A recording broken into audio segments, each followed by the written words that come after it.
Now, the singer and civil rights campaigner Harry Belafonte has died at the age of 96. He first came to fame in the 1950s as a calypso music performer and then started working with Martin Luther King during the US civil rights movement. Our arts and media correspondent David Silito reports.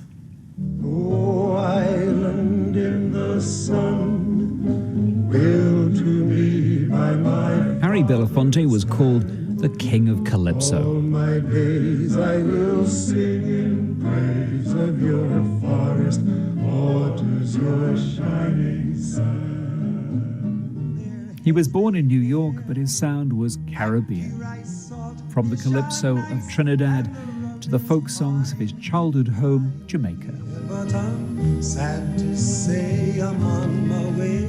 He was, for so many, a musical reminder of a place they'd left behind. Down, my head is turning around. Had to leave a little girl in Kingston town.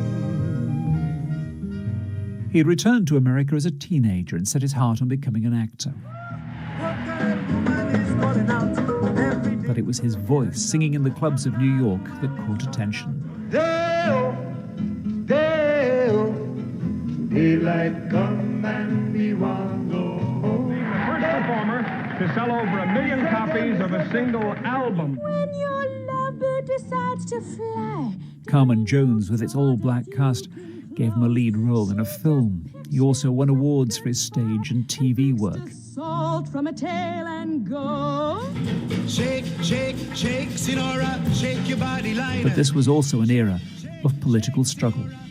Inspired by his hero Paul Robeson, he was at the heart of the battle for civil rights, shoulder to shoulder with Martin Luther King. Dr. King had requested that I organize as many artists as were available to come down to perform tonight and to participate tomorrow in the march. I wound up on McCarthy's blacklist, being called a communist.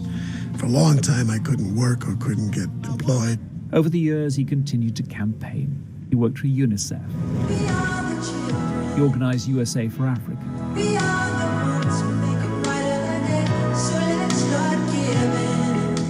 He spoke out against apartheid.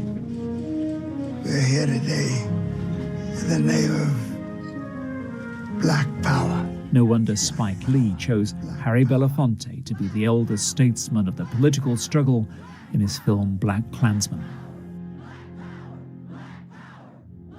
Harry Belafonte was, he said, first and foremost an activist who became a singer. But what a singer he was. And man will live forevermore because of Christmas Day.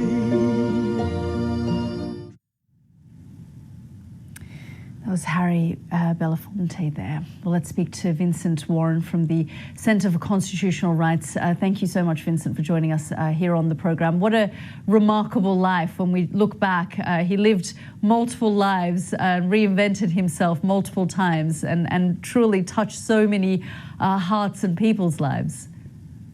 Thanks, Yalda. He was an extraordinary man, and it's hard to believe that he's gone. And when I was young, my parents, my mother was actually in the cast of Carmen Jones before it was a film.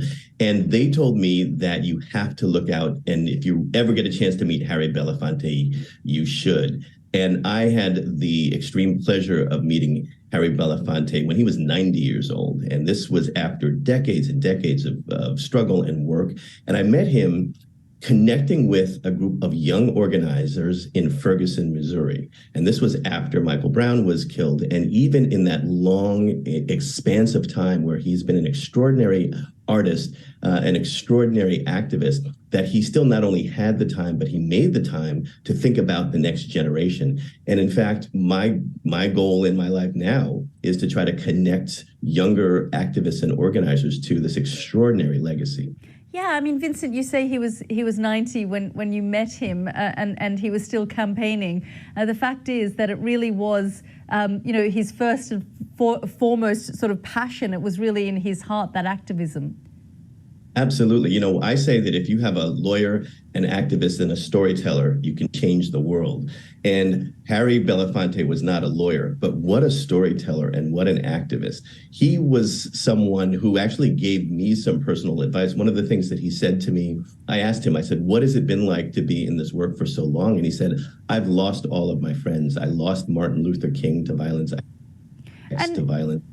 Yeah. And what's next for us? Yeah. I mean, you talked there just a little earlier about future generations and him wanting to continue that, his own legacy, but also to change things for future generations. What sort of impact do you think his work and his activism, his music has had? Well, the first thing is that he has inspired an entire generation of artists to be embroiled in the social issues of our time. So when you see artists like John Legend who are doing this type of work, it's a direct result of Harry Belafonte's influence. And I think more importantly, for those of us that are carrying on the work for civil and human rights, particularly in the United States, we have his example, his warmth, his kindness, his wit, and his brilliance to guide us as we move forward. Yeah, I have about 45 seconds to go, but he also really just used his celebrity, his platform to further the cause. Yeah, there's a story that he tells during the civil rights movement, and what they used to ask him to do was to come and perform in different places because his performing, he was such a star, it would bring all of these people out just to hear Harry. And he and the organizers of the civil rights work would then engage them in the civil rights struggles of the day that actually affected poor Black folks.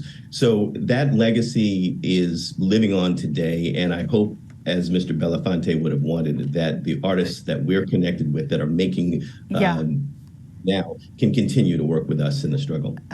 Vincent, Warren, we've run out of time, but thank you so much for joining us and recapping the life of Harry Belafonte. Thank you.